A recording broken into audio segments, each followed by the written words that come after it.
Na manhã de 9 de agosto de 1945, as sirenes de ataque aéreo soaram na cidade japonesa de Nagasaki. No entanto, pouco tempo depois, as sirenes tocaram novamente, indicando que não havia perigo, e as pessoas começaram a sair de seus abrigos para seguir com suas atividades diárias. Os observadores japoneses haviam identificado apenas 2 bombardeiros B-29 da Força Aérea do Exército dos Estados Unidos, que já haviam sobrevoado a cidade de Kakura sem lançar armas. Portanto, as autoridades japonesas assumiram que se tratava apenas de uma missão de reconhecimento. Eles não poderiam saber o que estava por vir, assim como as pessoas de Kakura não sabiam que haviam sido poupadas de um destino terrível naquela manhã, graças a algo tão simples como nuvens obscurecendo sua cidade. Às 11h01, uma única bomba foi lançada na área industrial da cidade. A bomba devastou com uma força equivalente a 22 mil bastões de TNT, o que resultou em uma explosão tão intensa que foi vista por observadores a mais de 100 milhas de distância. A bola de fogo gerou temperaturas superiores a 3.900 graus centígrados e ventos de até 600 milhas por hora, o que contribuiu para a destruição. Os números exatos não são claros, mas pelo menos 129 mil pessoas foram mortas no dia ou morreriam nas semanas e anos seguintes. As informações são incertas, mas pelo menos 129 mil pessoas foram mortas no dia ou morreriam nas semanas e anos seguintes.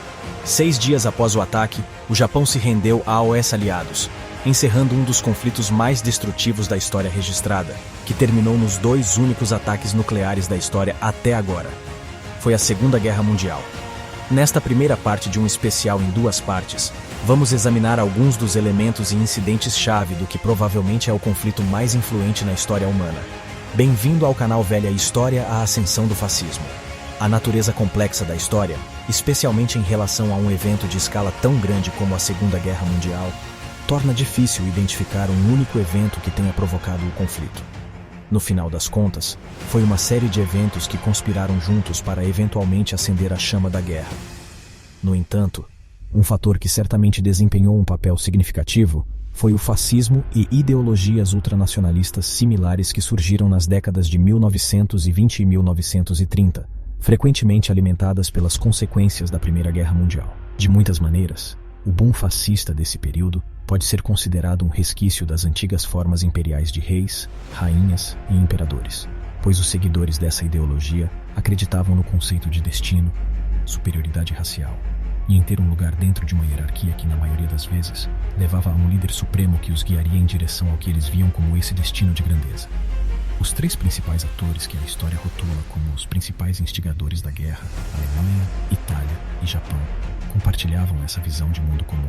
Mesmo quando suas interpretações mais rigorosas do ponto de vista entravam em conflito com as de seus aliados fascistas, eles compartilhavam uma outra opinião. Havia aqueles que se colocavam em seu caminho para alcançar seu destino, e esses indivíduos precisavam ser destruídos.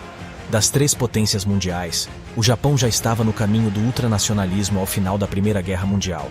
Embora estivesse aliado aos Estados Unidos, Reino Unido e França, recebiam pouco respeito das antigas potências imperiais, que pareciam estar em seu caminho para dominar a Ásia, seja militarmente ou através de tratados impostos pelo Ocidente, que favoreciam muito Londres e Washington. Assim, grande parte do programa de rearmamento do Japão, e em particular a pesquisa de armas químicas e biológicas, foi realizada em segredo, pelo menos inicialmente, impulsionada por uma cultura cada vez mais militarista, inspirada pelos antigos caminhos dos samurais japoneses e pelo caminho do guerreiro. Da mesma forma, a Itália também passava por uma espécie de revolução ideológica, esperando recuperar a glória do passado e estabelecer uma nova identidade internacional como uma potência líder.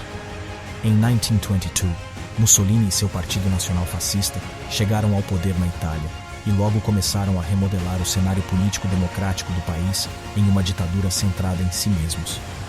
Mussolini acreditava que o destino da nova Itália era dar à luz a um novo Império Romano e iniciou uma enorme expansão das forças armadas, uma tarefa difícil dado que a economia da Itália ainda estava amplamente baseada na agricultura, em vez da base manufatureira necessária para esses grandes planos. Com ambas as nações prontas para realizar suas ambições, o conflito era inevitável. A história registra que a Segunda Guerra Mundial começou em 1939. No entanto, alguns historiadores argumentam agora que ela começou em 1931, com a invasão japonesa da Manchúria, na China. Em um esforço para apoderar-se de recursos vitais, os japoneses deliberadamente detonaram uma bomba em uma linha ferroviária chinesa usada por cidadãos japoneses, a fim de culpar dissidentes chineses. Isso foi usado como pretexto para invadir o país, e o Japão ocuparia a região até sua libertação pelos aliados em 1945. Enquanto isso, uma guerra quase incessante era travada contra os governos chineses, e a ocupação japonesa do território chinês era extraordinariamente brutal. Estupro e assassinato não eram apenas generalizados, mas frequentemente incentivados pela liderança japonesa como forma de recreação para as tropas. Na sociedade japonesa, a rendição era impensável, pois desonraria a família, e esse código era aplicado a AOS chineses também. Prisioneiros chineses que não lutavam até a morte eram tratados brutalmente, sendo assassinados no local ou trabalhados até a morte. Alguns prisioneiros chineses eram usados em experimentos médicos aterrorizantes para desenvolver armas biológicas e químicas, além de realizar cirurgias experimentais muitas vezes sem anestesia, por medo de corromper os dados, tudo em prol do império. Mussolini também não tinha medo de usar suas forças para construir seu império, especialmente quando enviou tropas para a Abissínia, atual Etiópia, em 1935, para iniciar a construção de seu novo Império Romano na África. Se podemos considerar Manchúria como a primeira frente de batalha da Segunda Guerra Mundial, então a Abissínia poderia ser a segunda. No entanto, foi o terceiro país fascista a emergir que se tornaria o principal protagonista desta história, a Alemanha nazista sob Adolf Hitler. Hitler era de origem austríaca, mas havia lutado no exército alemão durante a Primeira Guerra Mundial. Quando a guerra terminou com a humilhação da Alemanha, Hitler sentiu-se especialmente amargo.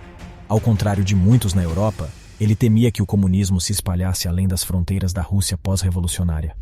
Em 1919, um ano após o fim da guerra, ele juntou-se a um novo e pouco conhecido grupo político chamado Partido dos Trabalhadores Alemães e usou sua grande habilidade como orador para agitar multidões e ganhar apoio. Um ano depois, o partido foi renomeado como Partido Nacional Socialista dos Trabalhadores Alemães, mais conhecido por sua abreviação em inglês, NASA. Em 1921, Hitler tornou-se o líder do partido e, novamente, usando sua personalidade magnética, continuou a conquistar cada vez mais apoio. Até que, em 1923, os nazistas estavam confiantes o suficiente para derrubar o Pinochet e tomar o poder, conhecido como o Putsch da cervejaria. No entanto, a tentativa falhou e Hitler,